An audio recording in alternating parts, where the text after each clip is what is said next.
In this video, we will show you how to trim a video on Android smartphone. To trim a video on Android smartphone, it's very easy. We can using application like Filmora Go. You can download Filmora Go application on Android Play Store. After you install, you can just open your application. This is the Filmora Go, or now has become just Filmora. You can click new project and select the video you want to trim. For example, select this and click next.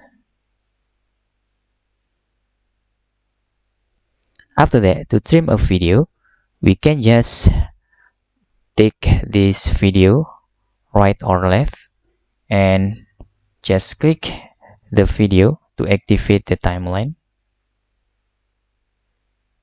And to trim, you can just using this button.